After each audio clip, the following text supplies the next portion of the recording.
2 अगस्त 1981 की तारीख, आधी रात से ठीक पहले की बात है। प्रिमरोज नाम का एक मालवाहक जहाज मुर्गी का चारा लेकर बांग्लादेश और ऑस्ट्रेलिया के बीच सफर कर रहा था।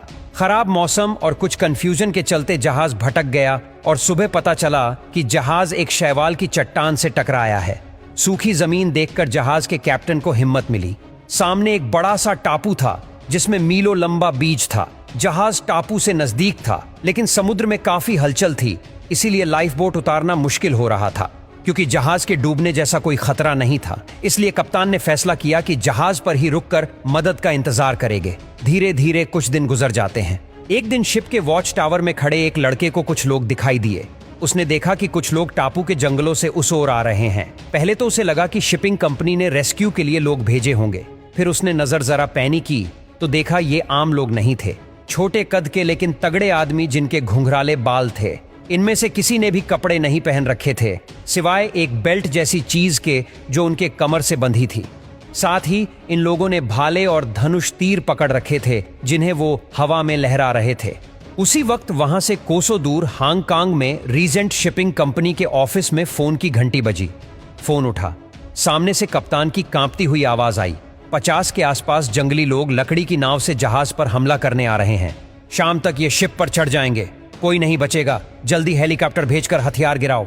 इस बातचीत से ऐसा लग रहा था मानो 18वीं सदी का कोल 20वीं सदी को आ गया हो। लेकिन इसका कारण भी था। जिस टापू के किनारे प्रिमरोज रुका था, उस टापू पर सदियां कभी बीती ही नहीं थी। फिलहाल ये कोल आते ही कंपनी ऑफिस में हंगामा मच गया।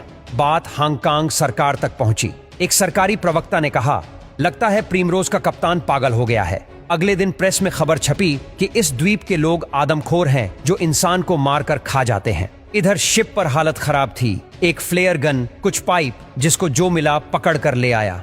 इनका इस्तेमाल कर 24 घंटे तक ये लोग खुद की रक्षा करते रहे। टापू के लोग शिप पर तीर चला रहे थे, लेकिन तेज हवा के चलते तीर जहाज तक नहीं पहुंचे। ऊपर से शिप की ऊंचाई के चलते कोई छड़ भी नहीं पाया। एक हफ्ते बाद इंडियन नेवी का हेलीकॉप्टर रेस्क्यू के लिए पहुंचा। रस्सी से चढ़कर शिप में मौजूद लोगों को बचाया गया और जहाज वहीं खड़ा रहा। जिस टापू पर यह सब हो रहा था वह भारत के अंडमान द्वीप समूह का नॉर्थ सेंटिनल आइलैंड है, और जिन लोगों ने हमला किया उन्हें सेंटिनल आदिवासी कहा जाता है।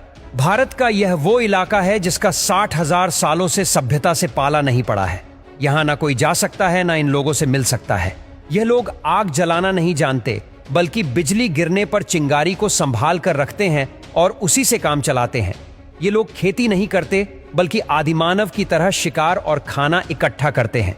सरकार की तरफ से यहाँ जाने पर पाबंदी है और यह लोग भी नहीं चाहते कि इनसे कांटेक्ट किया जाए।